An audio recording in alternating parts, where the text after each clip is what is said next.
Welcome to Story Conversations. I'm Stephen. I'm Travis. We are the founding pastors of Story Church and are here to answer your questions. But first off, Travis, how you doing? How was your Easter? Easter was great. How was your Easter? Very verbose there. Man, what an answer. I don't know if I can top that. No, we did the first Easter egg hunt for our 2.5-year-old, which was fun in the house, and just like the joy that I remember of finding eggs, and they're stuffed with kind of lame things like little stickers and little pieces of stuff that we cut up. But that was very, very fun. So, but a real question I want to ask is twofold. What did you eat for Easter? And then number two, what do you think that we should eat for Easter? Of course, I've got thoughts on this. I know. We ate... Thoughts for your thoughts. Thoughts for your thoughts. We ate a game day menu. So my brother smoked some wings. Katie made some pulled pork.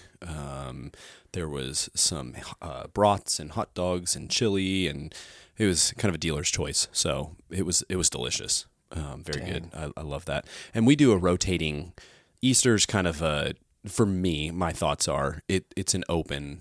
Because Thanksgiving's kind of set in stone, you know, what you're going to get. Christmas is kind of like, let's turn it up on the beef game, maybe, a little bit. Yeah. Easter's like, dude, it's open game. Let's have fun with this. Open season. Yeah, that's right. So I don't have any, I'm not a big ham guy. It's good on Easter once a year.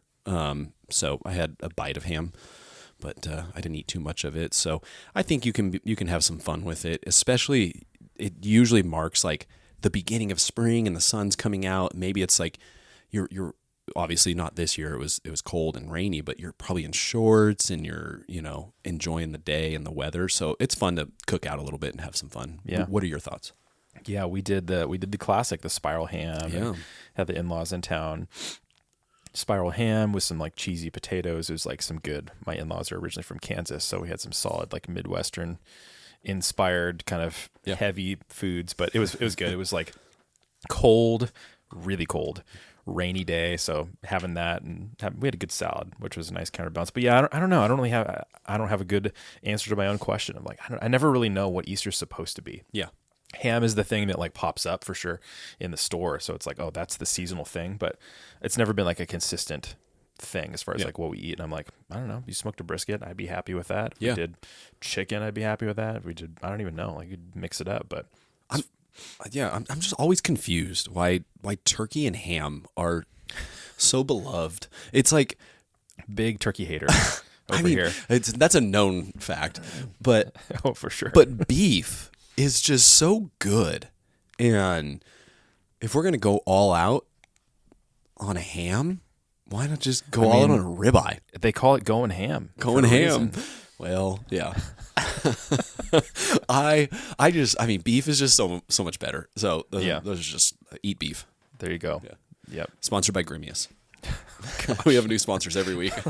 Eat beef, baby. Just pick one of the small businesses represented by some family member at our church each time. We could do that. I love it. Well, today we're just going to kind of take some time and do some reflections on Easter weekend and celebrate some things, share some stories, and then talk kind of about what's next in the next month for Story Church, some things we have on the calendar and like why they matter and what they're about. And then Travis is also going to just talk about kind of what's next beyond that as we finish out Galatians and beyond. And so just a little roadmap for what to expect on the podcast today. But yeah, just to start, like, what are some of your reflections on Easter weekend? Some of your favorite moments, stories, like what are you celebrating and thinking about today? I'll start with Good Friday because I think the consensus, at least on our staff team, is that Good Friday is one of our favorite services every year. For sure. Because we don't normally do call and response and corporate confession with regularity. We'd like to do it more. Mm-hmm. But for us to hear some public reading of scriptures from various members of Story Church and do some call and response and make it much more participation focused from the congregation, and then just the dark somberness, like it sets the way for resurrection, talking about the crucifixion first and the brutality of the cross being a thing, and that we need to dwell on, but more than just the brutality is what Jesus accomplished. So I loved Good Friday. Why don't we stop there? What are your Good Friday thoughts? I mean, I just love the opportunity to do a service where we're not bound by time. I know many people may not know that the order of service, the liturgy that we have, like it's thought through. We've tweaked it a lot. We talk about it a lot. It's intentional, but because we have to leave and kind of vacate the sanctuary so soon on a Sunday, since we rent from another church, we're really limited in time, and that changes kind of what are the essentials, what are the things we have to have in a service, what are the things that, can get cut if they have to get cut. And so I love Good Friday because in some ways for me personally, that's like a window into how we would like to do service more often, and having more participation, having really intentional flow and different parts of the service with different tone and things like that. And so that's just my favorite, to be able to have it be more of a holistically engaging thing that we do. But yeah, I mean, I just loved focusing on confession and repentance and focusing our eyes on the cross. And I love, like you said, I love having people read scripture, and I always love when we do the reading from the Jesus Storybook Bible too. That's always sweet, not just for the kids in the room, but kind of just saying things in a really simple, easy to understand way that just share beautiful truths about the hope we have in Christ and what He's done for us, and like sin. I'm really just going through like, this is sin, this is why things are broken, right. But God didn't allow it to stay that way. So yeah, I loved it. It was a little chaotic with the kids in the room, as it always is when we do that, but it was cool to have families come and to sit in that and people, leave in silence. And so, yeah, it's just a sweet time, and it's easy for most of us, I think, to get so caught up in this season, and Easter just becomes this like fun holiday. And so I need Good Friday to slow down and actually sit in the gory details at times, but just the soberness of the death of Jesus, and not just to rush to the resurrection immediately. So it's just good for my heart to do that, sit in that, and then it made Easter morning, all the more sweet. So yeah, similar thoughts. But yeah, what about Easter for you? Easter was great. Two services, and we turned it over, and so thank you, church, for getting your kids. And one of my favorite things is that even though it was rainy and cold, it didn't stop in ways that on a normal Sunday we usually, like, attendance usually drops drastically in the rain. And so all that tells me is church, when it rains, you're able to be there, whether it's Easter or not.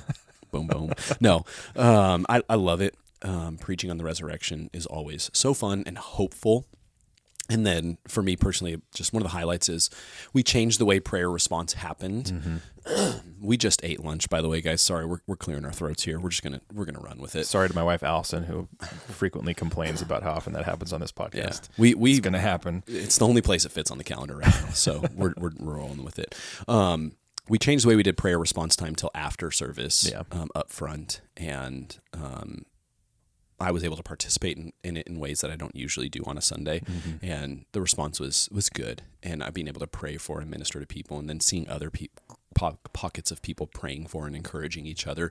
To me, all of that signaled, we didn't do the breakfast burritos this year. We didn't do any blowouts or any major like marketing campaigns or anything like that. It was just a normal Sunday, and people worshiped, and people were impacted, and people were transformed, and it didn't have any sensationalism around it. It was just a Sunday. Yeah. And I love that, because that's what we're going to do again this week. Yeah. So what about you? Yeah. I mean, I just want to shout out first all the volunteer teams. We had some teams that were two different teams for each service, with different times to show up, and like a lot of complexity to deal with the transition in between, like just a lot of behind the scenes inside baseball church stuff for those who care or just maybe don't know or don't think about. There's a lot of coordination our staff did to make that happen. And just to see like volunteers really positive, excited to be there, and like just making it happen. It was really smooth, and from kids ministry to the parking lot to the stage. And that was just awesome to see, like, our church own that and make people feel welcomed. We had, really positive feedback from first-time guests saying, like, just how welcomed they felt, how friendly and loving our congregation is, and just the whole experience they had from the parking lot to checking in kids and in the sanctuary. Like, in many ways, our church, the people and not our staff, more so, just remove barriers, I think. Absolutely.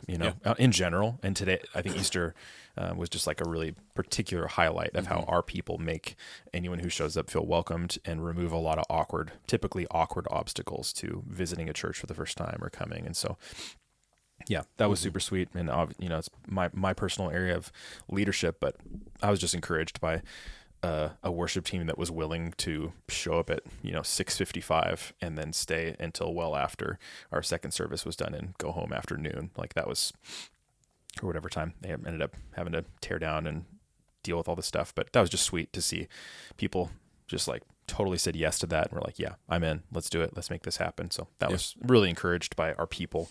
And then my favorite story, though, was watching during our second service, all of the junior high and high school students all sat together, which is like just like awesome classic, church culture. Once you get a youth ministry going, and then they're like, oh, can we go sit with our friends instead of with our parents kind of thing. And they were just like rocking out during the worship and like talking and pointing at things and having a good time. And that was really cool to see young people engaged in service, but also just to see some of the fruit of that ministry that's relatively new at our church. Like on Easter, they're like sitting together, hanging out. So that was pretty sweet. Yeah. That was awesome. It's fun. It was a great weekend. We'll have some more updates as we go throughout April of what the Lord did, and we're excited to share it with the rest of the church. Yeah. You should share, since it kind of had an underwhelming response as you tried to, the all-time most incredible T-shirt that has probably ever been worn to an Easter service. You don't have to call it names, but you got to describe this shirt for the people in case they missed it. Happy to call out names.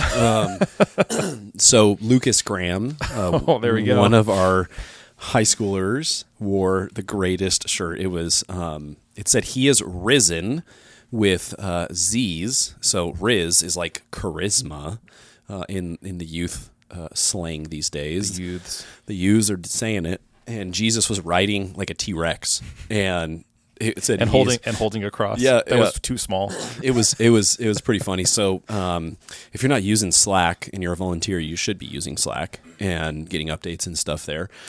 And I posted it on Sunday, saying "Happy Easter, Church," and like. That was verifiably a hilarious T-shirt, and apparently our church doesn't have humor. With a serious message, which made it even more funny. That it was like an earnest, serious message in that picture. That's why I did it. I wanted to do it. So, Lucas, shout out, man. Great shirt. I might as well keep shouting him out. Micah, great mullet. So, two brothers, man, just showing everybody up. That's it. So maybe, I don't know if you can put pictures in show notes. Probably not.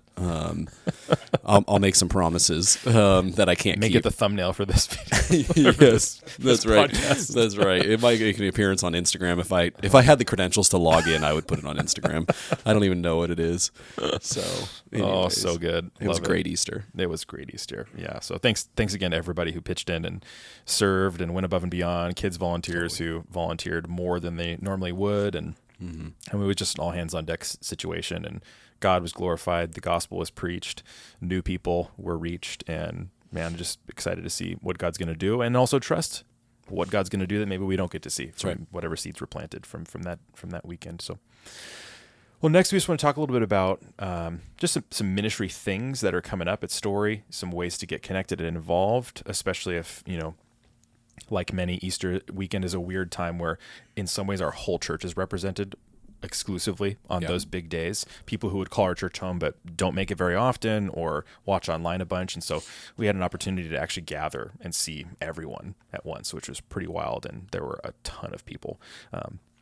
But that also presents a good opportunity for anyone who maybe, if you fall in that category, or if you've just kind of been around for a little while and you're kind of like, how do I get connected beyond just showing up on a Sunday? I want to meet people. I want to build some relationships. So we got some really cool things coming up that we can talk about. So you want to tee up open house? Yeah. It's next Sunday. Yeah, it is next Sunday, and you're invited. If you think about the way the church works, you have kind of the Sunday gathering, which is everyone. And then we're trying to preach and take communion and baptize and do all the things Jesus commanded us to do. And then we have home groups, which are much smaller. And the goal in home groups is really to practice the one another's that you can't on a Sunday, in terms of bearing with one another and loving one another and encouraging one another. Like a lot of those things don't happen on a Sunday. But what we've realized over time is that the jump from the Sunday gathering to a home group is a pretty far leap. In terms of like buy-in and also in terms of like the fear factor of whose house am I going to show up to and what's going on here. Yeah, shout out Joe Rogan, shout out Podcast King. Yeah, we should do this on video and make it 4 hours long because apparently that works. Nightmare. I can't do it. That's what people want. 4 hours of us talking, that would get people to listen to this podcast. Well, I mean, even more. apparently. So anyways, we've really intentionally prayed and thought and planned over the past really year of how can we create some ministries that are somewhere along that roadmap so that the jump isn't as far from Sunday to home groups. And so open house, I would say, is the first step you would take in that, in terms of it's very informal, very low bar, and it's meet some friendly faces, maybe meet some staff and pastors if they're around, hear about what we believe, what ministries we offer. But it's just trying to create that first connection point of saying, okay, you don't want to come to a church and participate in it and not be known and loved. And this is a first step into being known by someone and seeing someone that you know in a friendly face, and maybe discovering, oh, they offer some ministries that aren't, readily advertised that I would love to participate in and make another connection point. And so, and then if you've got any major burning questions or thoughts or, hey, I wondered about this, I wondered about that, I wondered about this, that's a great place as well for us to do that. So it'll last maybe, 30 minutes or so after service, and we'll stand outside in the patio off to the south side of the building, and we'll just chat very informally. You'll meet some friendly faces, make some connection points. So yeah, it's awesome. I love the iterations from when we had a class or when we kind of lean too heavily on digital things and digital forms of connection. Like we have a Connect card and all that kind of thing. But yeah, it's a great opportunity. It's also, I'd say, for anyone who's like starting to go, is this podcast for me? This is boring, or I'm already here. It's like, hey, it's helpful for you to know, because a lot of folks at our church, we've added this since they've been at the church. And so like we've revamped some of the sort of intro onboarding sort of on-ramp stuff. It's good for you to know that it's happening, to pray about it, but also like you can invite a friend to church or come with them and be like, oh yeah, someone's curious about church.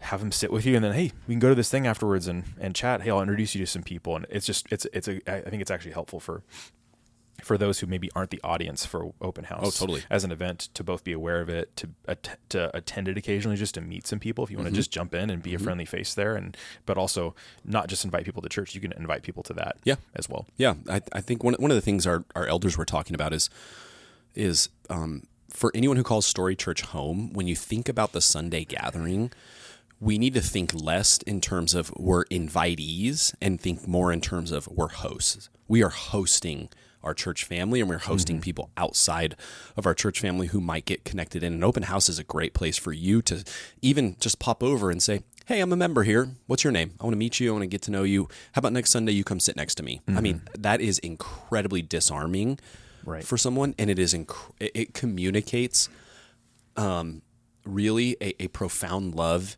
in a disconnected age, for you to look at someone and say, hey, I see you. I'd love to sit with you next week. Come sit with me and my family. Come sit with me and my friends, whatever else. That's amazing love. It shouldn't be, but it is. Yeah. Just as a side thing, and then we can move on to the next one. But as we talked about Easter invites and whatnot, like the invite cards we make and things like that, just talking about like, how helpful is that? Are people grabbing them? Like how, wanting to be wise stewards of the time and money that it takes to prepare those.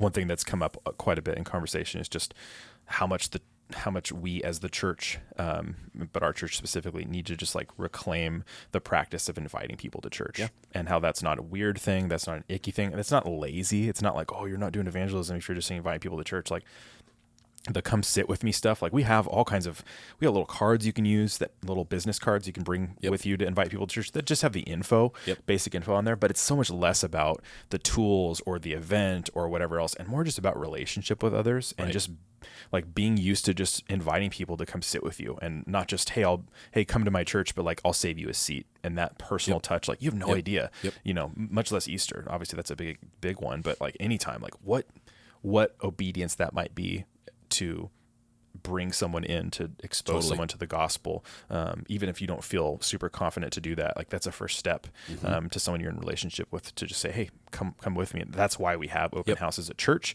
In many ways, it's like, that's our version of that as a church. And I think the more we as a church can own, just like, hey, just invite people to church all the time. Don't make it weird. It doesn't have to, you don't have to save it for Easter or Christmas Eve. Like, just make a practice of that. Who knows what God can do? How hungry people are spiritually, even in SoCal, where people think that that's not the case. It just is. And then how hungry people are for relationships and for community. man, like we can rope people in Yep. in some ways there, and then share the gospel when they show up. So anyway, Yeah, one of my favorite stories in the last couple of weeks is we had someone maybe a month ago fill out the Connect card and said, I want to follow Jesus, and I followed up with this person. And 2 weeks ago, I met with the family after church, and we kind of chatted for a while. And always the first question to ask is, how'd you hear about Story? And they said, oh, my cousin has been going here since you guys started, and he's been inviting us every year, not just to Easter and Christmas, but literally every week of every year.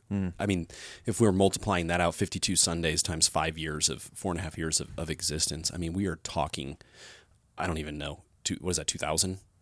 crazy. I don't know. No, that's way too many. 200? I added. There we go. I added a zero there. Again, not a math guy. But like, think about like 200 invites were not wasted, and now this person is following Jesus because of 200 invites. What if he gave up at 170? Yeah, and he didn't. So praise God for that. So keep inviting. that's right. Keep inviting, and also keep praying. That's Just to make a little smooth transition to the next one here. Next highlight of something that's coming up is prayer night, which is coming up on, I believe, April 24th, Wednesday, April 24th. And so at 6 p.m. So many people are missing out on prayer night. Oh, man. Prayer night sounds weird. Prayer night for me when I was a kid was lame and weird, and it was awkward, probably mostly because I was a kid and it wasn't cool, but also because I was not aware of the power of prayer and what happens when God's people gather. Like, over the years, our prayer nights have involved everything from praying and walking through the neighborhood, and then actually having conversations with people in our church's neighborhood, inviting to church, and then people coming, and then people becoming part of our church. To this day. Yeah, to this day. From something like that to something as powerful as bringing someone who's sick in and just pausing kind of the prayer points and regular things and just rallying around them, laying hands and just praying for God's healing power and asking for God to minister to the brokenhearted. Like, prayer nights have been such a powerful, powerful experience and a powerful thing to watch God move beyond, sometimes what it can feel like on a Sunday where we're putting together. It can feel like an event. It's a very traditional format. People know what to expect. A lot of it is sitting and receiving. There's not as much participation. There's not as much kind of back and forth, just due to the nature of how things tend to go. But prayer night is just a time where there's cross-pollination of relationships. People who don't know each other, who don't talk to each other, are in different circles. We'll sit together and pray in small groups. We'll share what's going on in their lives and receive prayer and encouragement. Like, relationships are built there. We've seen God answer prayers that we've prayed over and over and over in powerful ways, and we've just commit ourselves to do that. It's not a sterile, boring, let's just sit and pray. Like, there's joy in the room, there's laughter in the room. Like, it's just such an incredible time, and I think so many people miss out on it, probably for various reasons. I'm sure some people, it's hard midweek with work or whatever, but I would just say if it's not an issue of physically not being able to be there because of a schedule, like, come to prayer night. Yeah. You are so missing out on what God's doing in our church. So many stories of God's movement have come from prayer night, and most people just don't know what's going on. And that's not to shame anyone. It's just, you're missing out on a different sort of angle and level of depth as a church community, where we in desperation go to the throne of Christ, begging him for movement in our lives, in our world, and in so many different other ways. And so, that's my little scattershot pitch for it. But it's just so encouraging. There's kids in the back. Like, we have usually three different prayer blocks. We'll kind of lead one out with some scripture. We give everybody some time at the beginning to just kind of like calm down and quiet, because it's really hard to sort of get into that space and bring all the stuff that's going on in your head in your week. And we just sort of quiet ourselves, and then we just do these prayer blocks. We always pray for one another too. At the end, that's the third prayer block is just sharing what's going on. There's kids playing in the back. We take them outside for a little while. Like, it's fun. It's casual. It's not crazy. It's not intense. It's not weird. And so anyway, you got to get there. Like, that's, if you stopped at, open house or attendance regularly, maybe even serving, but you just haven't been able to feel like build some meaningful connections with other people on a deeper level than just like Sunday conversation. Like, it's not just for that, but even if that's what you're looking for, show up for that, and you're going to get so much more. Totally. So there's my sales pitch. Love it. Yeah. I was going to touch on the family discipleship aspect of it as well, because I don't know, you know how it goes in everyone's homes, but I know how it goes in my home. Wednesday is usually, like if we think of peaks and valleys, it's usually the valley of the week. We're tired and we've been through sports and work and school and all those kind of things. And so from like the end of the workday around 5 to getting up there by 6, it's usually like a, look in the mirror and kind of coach yourself up to get there kind of thing. And then you get there and you leave and you're just, oh my goodness, like the Lord met me in really powerful ways. And I'm encouraged, but even like as an aside to that, our kids are watching us pray. Yeah. Our kids will value the things we value, and our kids will make time for the things we make time for.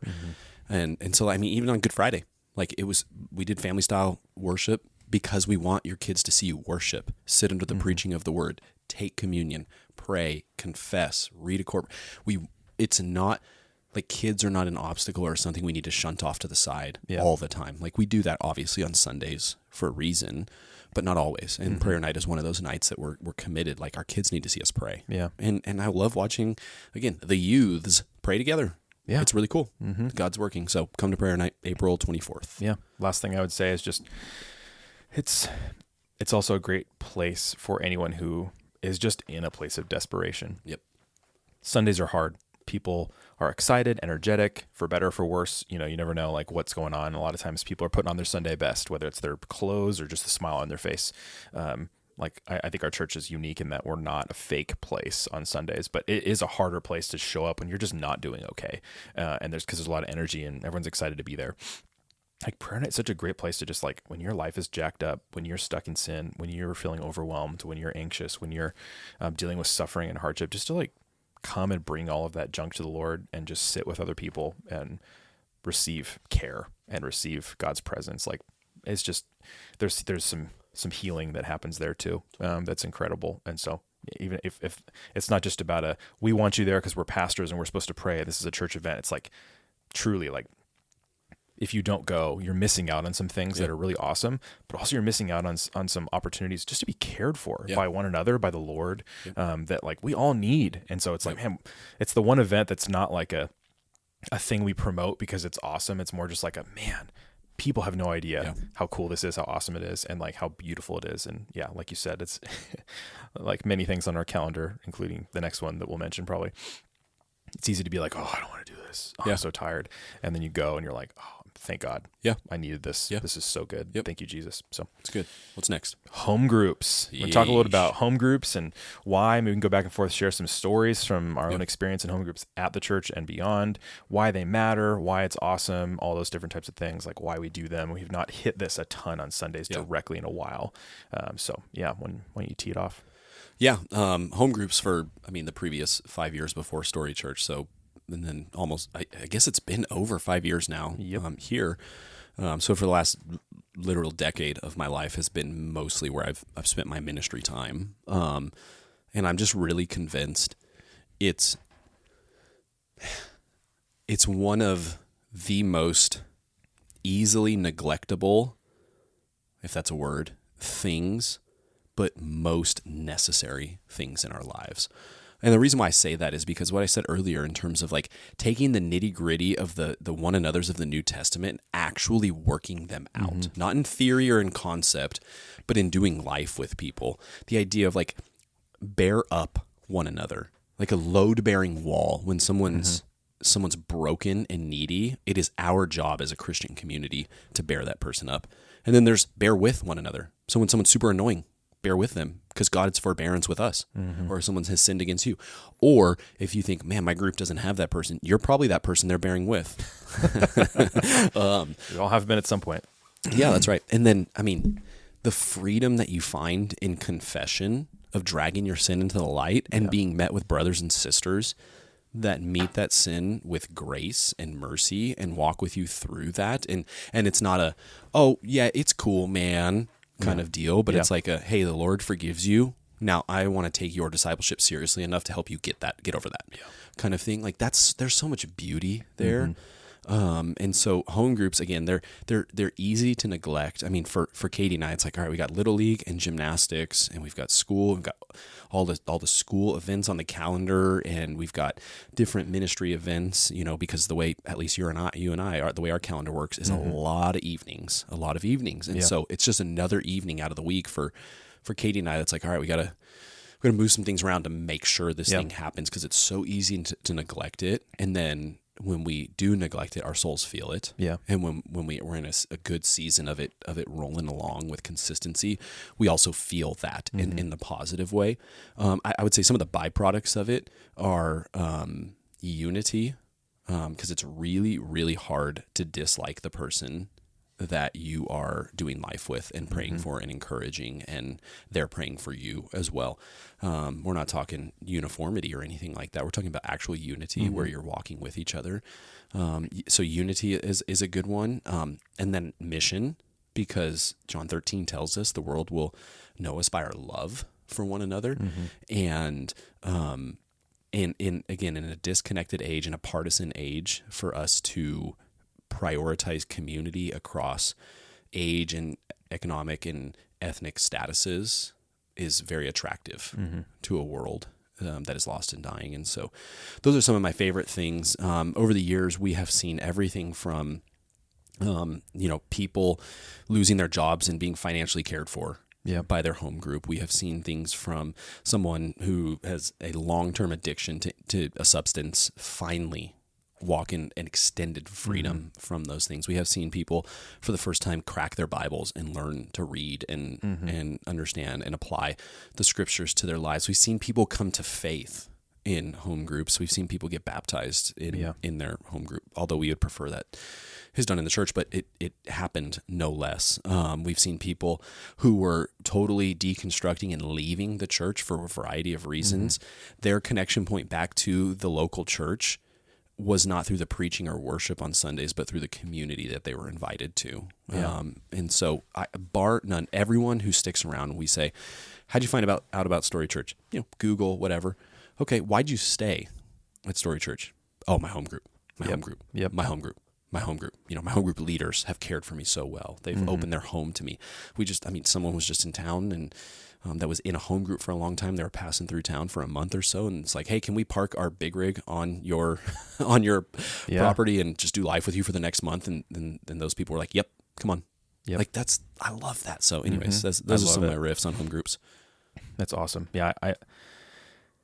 I think the context for community is what's missing for most people, and why they don't sort of know where to go from when they leave service, when they receive teaching, when they even go to a class, that a church might have. There's sort of the like, now what?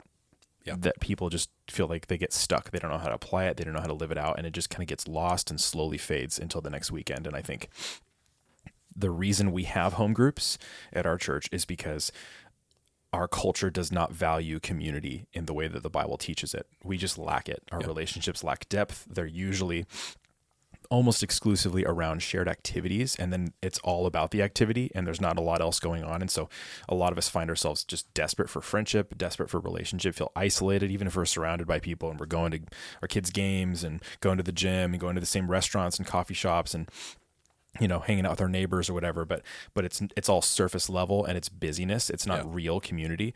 And I just have seen time and time again and heard so many stories at our church of people sort of having aha moments where they're reading the word on their own, they're coming to a service, and then we give our home group leaders, just to give a sense of, if you don't know, this is kind of how it works. We typically will provide some questions based on the sermon, and it's not sermon discussion about the sermon itself. It's like the output of the passage and whatnot, an application. And so like that's the place where people have the light bulb go on, and outside of obviously, relationships and friendship and support and bearing with one another and all those things, which those happen as you build trust with people. But it's like the boots on the ground. We're not just going to school, hanging out in the library, going to lectures, receiving information, and then going out into the world and have no idea what to do with any of it. You know what I mean? Like it's just the primary way God's word has designed us to do that. And home groups are just a modern way to facilitate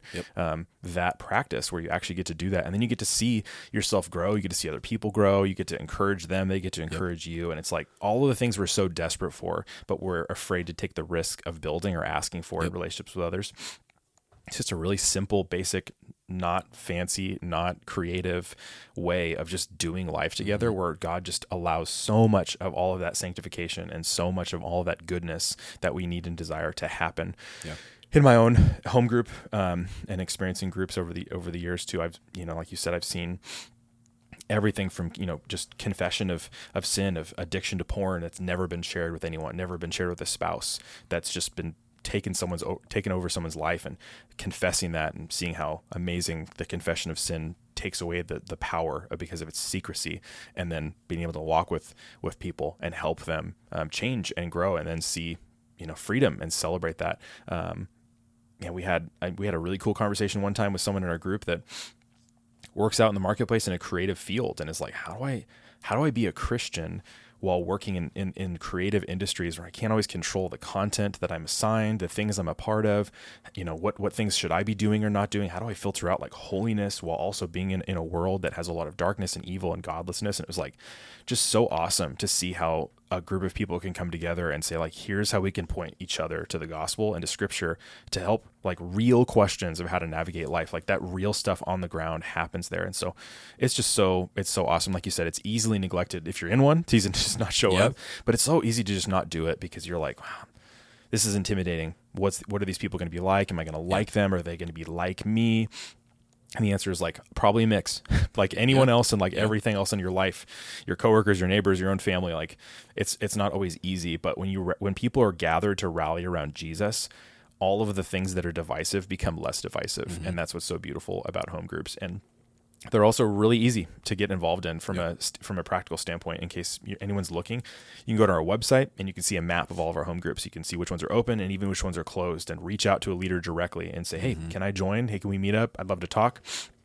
But also, if you can't find one that way and you have something in mind, or you just need some help, you can always reach out to us and someone on our staff, or hit our contact form or something, and we'll help you. But it's just like prayer night. They feel in similar categories for me, where when we on the inside that are part of them and also are overseeing them are just hearing the sheer amount of incredible stories of God changing people's lives, and relationships happening, conflict being resolved, and then relationships being stronger as a result of it.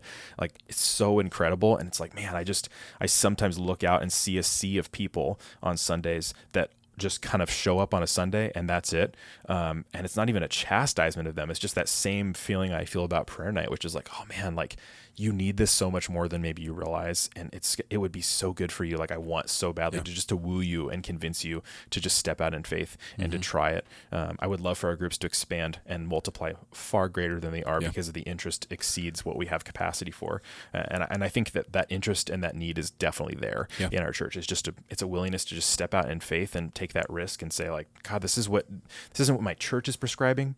God, this is actually your game plan for how I'm supposed to grow and how I can receive help and care and community and accountability and all the things that I know I need. This is the context, God, that you've designed for that. And I just got to step out and say, I'm going to trust it, and I'm going to jump in and trust you and see what you're going to do. Yep. Yeah, I think if you're not in a home group and you're considering getting in one, maybe here's a couple of like principles to think about before you jump in. Number one, if you're going to commit. Our home group leaders have sacrificed time, their home, money, oftentimes for food, money, furniture. I had to buy new chairs. So I'll stop there. Before that story gets out of hand. And they have sacrificed an unbelievable amount without complaint. Like, home group leaders, thank you so much for your service to our church. And when they move their work week and their child care week like around to create a space for us to encounter Jesus together, and you last minute, I have a headache. Like, come on. If you do, okay, take some Advil, stay home, but come on. Like, if you're going to commit. Make your yes your yes. And second principle, you don't find friends or community, you build it. Yep. It takes time. It takes time. So all these stories we're sharing, it wasn't like Oh yeah. they met once and magically out popped a bunch of stories. It was years of care and growth and prayer and hard times and zero fantastical stories. And then eventually like something turns and I mean, the Holy Spirit moves and the stories start happening. So again, just like to manage expectations, it's not just going to be a magical cure to your life. You have to build it over the long haul. So commit to building it. And then third, I would say we primarily want groups to be for people who call Story Church home. Yeah. So if you're here and you know you're here, it's like, think about a family. Like, you don't just welcome someone into your family that leaves 3 weeks later. And then, 6 months later, we're back. Yep. We're going to get for 3 more weeks. We're going to join this group, and then we're out again. So we want it to not just be like, I want to test out Story Church. No. If Story Church is your home, then we want to do everything we can to throw fuel on that fire. But if you're still not sure, again, start at open house and maybe some other places before thinking about it. It's not a menu of options. Like, you don't choose home group over church based on your week either. Like, home group is most effective when it's like an outflow of gathering. The gathering is the thing God says not to neglect clearly in Scripture. And so if you're just doing home group instead of the gathering, and you view them as like, these are just kind of my options, like, you're missing it. That's not how it's supposed to work. Like, we should all be gathering together, and then we gather in smaller groups together to say, like, all right, how do we do this together? And that's how God has designed it. Yep, totally. And then the last thing I would say is, like, we touched on it a little bit, is there like Ecclesiastes tells us there's a time or a season for everything. And for some of you right now, like, if you're fighting the guilt monster within because you're not in a group, because your season of life doesn't allow it, but Story Church is still your home, and you're serving, and you're at the gathering, you're a part of the life of the church. If it's truly like you're not able to do it for whatever reason, like, that's okay. Don't let the guilt monster kill you, but also, if your season of life changes, season is defined by terminal beginnings and beginning and endings. So that season will change. Don't let bad habits, carry over into new seasons where it is possible, and don't just always stay in that season where it's not possible. We want, again, to make space for you to jump into a group and go deeper with the Lord and with one another. Yep. It's a great ministry and a great example as a whole, probably for the church as a whole, of how often the things that we want, that we're looking to receive, that we're looking to consume, we actually need to be the ones that start. We want accountability. We want encouragement. We want relationship. Guess how that happens? Someone's got to be the one that takes the first, first chance. The one that steps out is the one that confesses, is the one that says, hey, I'm going to hold you accountable for that. Hey, let's talk later. Is the one who offers to help someone else. Like, a lot of times we're all kind of waiting for like some mythical, mysterious someone somewhere is responsible for like taking care of me and my family and all these things, but I'm not somehow responsible for doing anything for anyone else. That's like, you got to create that culture that you want, and the things that you need. It's a two-way street. It's not an event to just come and receive. It's relationship, which is messy and complicated and beautiful, and it's two groups of people coming together, every relationship, and putting their all into it. So Love it. Lots of good things. All right, next one, men's and women's ministry. I'll take women's ministry. You can start with men's ministry. Okay. Men's ministry was really born out of a men's barbecue we had last year, where I was feeling a particular burden from the Lord for about 6 or 8 months beforehand, of just like praying and wanting to see more out of our men in terms of like, okay, let me try and nuance this. That's what this podcast is for.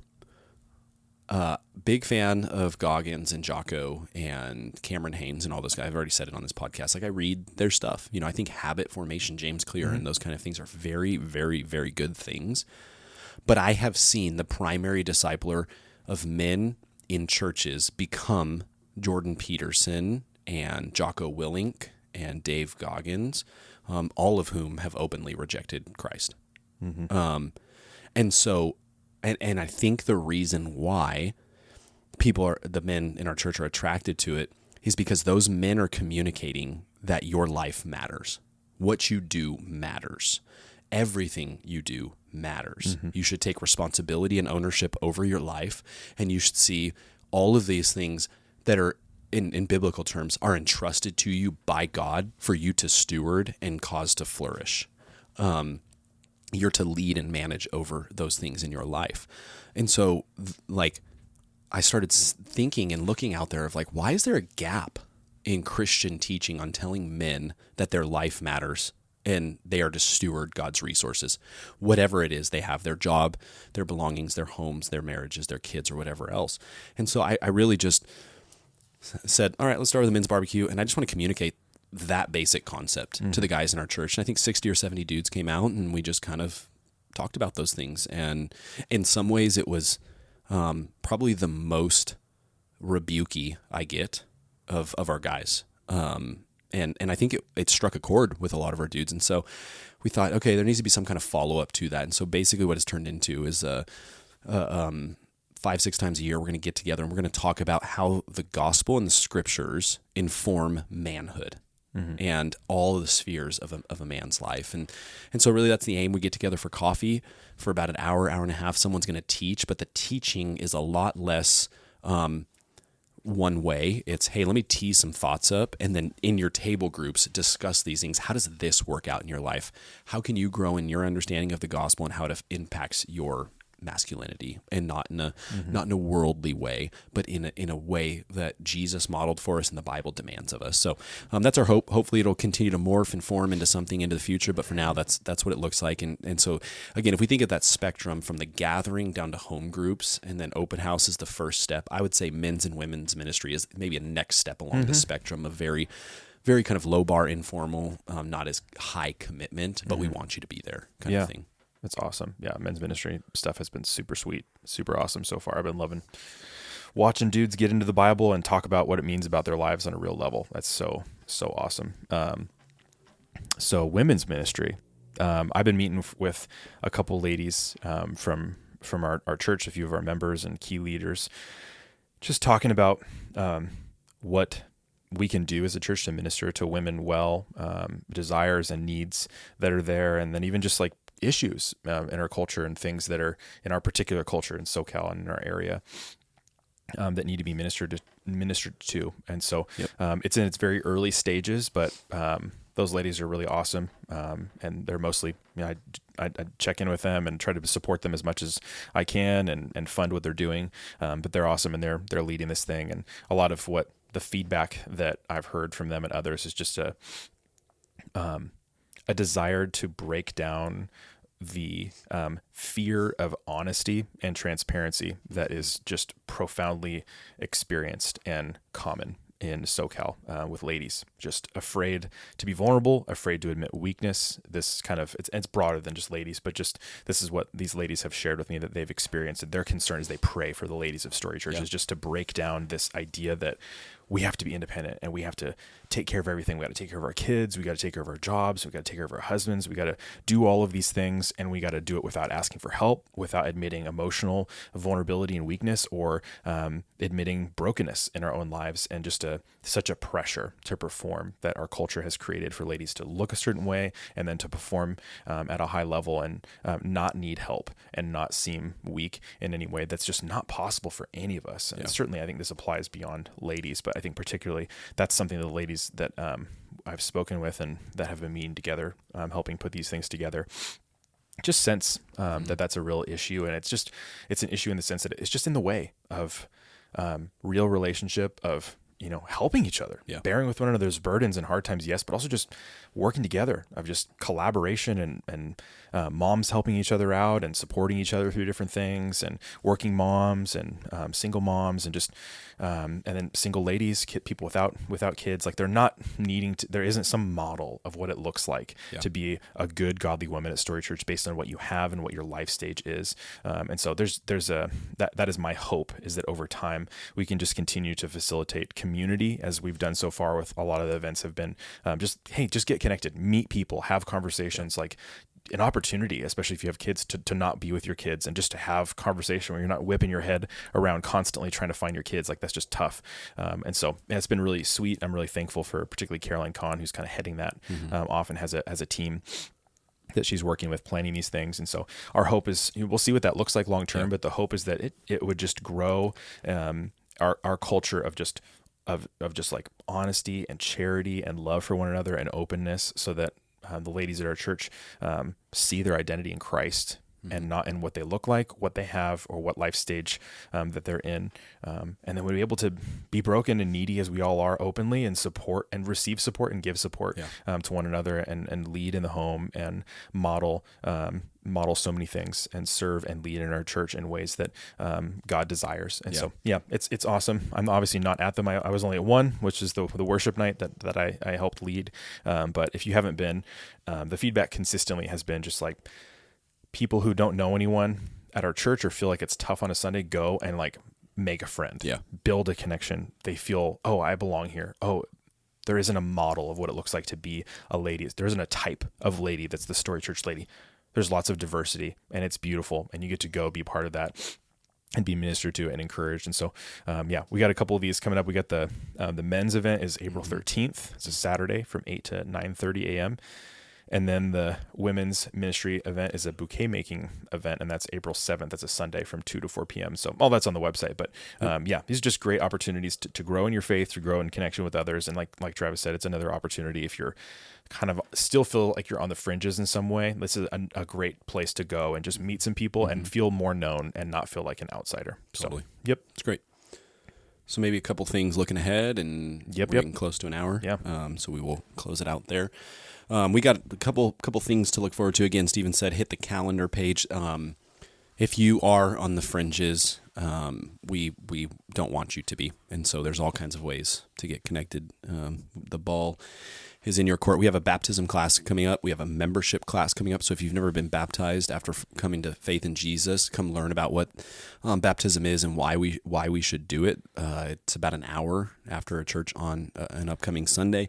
And we have a membership class. If you are committed to Story Church, you're calling Story Church home, you want to make this your family, you want to commit to all these beautiful things we just described for the last hour, come hear about what that looks like.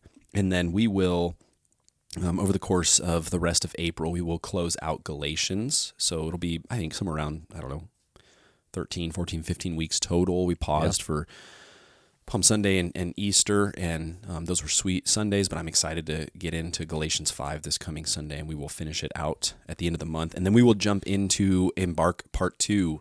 So we did Embark Part 1 back in the fall, and we did a spiritual disciplines series.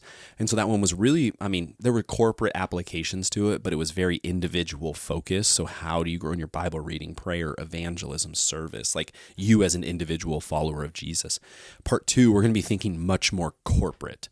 So what are the marks of a church in the New Testament? So a church that loves, a church that prays, a church that lives on mission and multiplies, those kind of things. So much more corporate, and what we are striving after as we go through our Embark ministry plan, that we're going to close out that ministry plan with Embark Part 2. And I'm really looking forward to that. We have a couple fun things we'll do throughout it just to close out the season and celebrate what God's done, and have some guest speakers that I'm looking forward to, and it's gonna be a great time. I'm really anticipating that one. When I get to the end of any particular sermon series, I start getting really amped up for the next one. Yeah. So I've been doing some reading around our next series, and I'm getting real excited for that. So that's kind of what's coming up. That'll carry us up until the summer, and then we'll jump into the Proverbs. It's gonna be awesome. Yep, can't wait. All right, fun question. Want to finish there? If you could only have 3 apps on your smartphone. I love that you said smartphone too. Because some people have dumb phones. I want to do it. I just haven't been able to. I thought you were about to make an Android joke there, but you're literally talking about dumb phones. I want one. But I haven't worked up the courage for it. Okay, if you could only, so there's certain apps that are built into smartphones and dumb phones. Email calculator, pictures, whatever, those kind of things. So smartphone apps, like what are the 3? You delete everything else, but you have to keep these 3. Which 3 would you choose? I would go with number 1, Spotify, the app I probably use the most, listen to tons of music. Google News, which has saved me from a lot of shenanigans and partisanship, because I see one story with all of the articles from all the different news sources grouped, and you can see all of the titles and how they clearly skew it towards various political persuasions, and you kind of get a snapshot of like what happened as a whole versus just like, oh, this is my chosen website or whatever. Yep. Love Google News. Tailors it to local. I get lots of weird local news. That's how I find out about all the funny like Rancho things, because you can just see all this like, all these funny newspapers that somehow exist for our area, which is awesome. Yep. And then I would say Copilot would be. What is that? Number 3, Copilot is a like budgeting app. It's kind of like you use like YNAB or things like that, but it's like 1,000% better, and it's smart, and it learns all your transactions based on the like weird ways that banks always have them coded where you don't get it, and it'll automatically figure out, here's all your recurring stuff. How do you want it labeled? It'll create budgets automatically based on how much those different things are. Set thresholds for alerts. All your accounts can log in. And you can kind of get a snapshot of all these different things. It's like changed the game. Yeah. We did manual budgeting for a long time and used apps, but like we know like for sure where every single dollar is going. Yeah. And you have to review. You don't have to type anything in, but you have to review transactions when they pop up. So it's like, oh, where is this from? Is this you? Do you know what this is? And then you just click review and say yeah, and it disappears. So that's been like, it's made money management simpler, easier, smarter, and sort of like supercharged our budget stuff. So great app. That's cool. Use it all the time. That's fun. What about you? I would choose Spotify as well.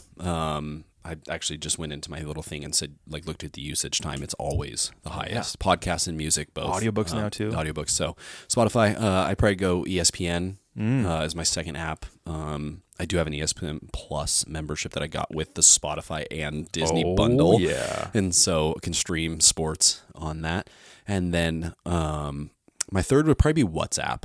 I just communicate with a lot of, like, I've just made various relationships over the years with a lot of people who are overseas. Yep. And it's very easy to message them via WhatsApp. And so I wouldn't want to lose those relationships because I lost an app. So wow, that's me. All right. Well, hey, keep sending us your questions. We're excited to kind of review Easter and share kind of what's coming up. But we'll see you Sunday and continue the conversation next week.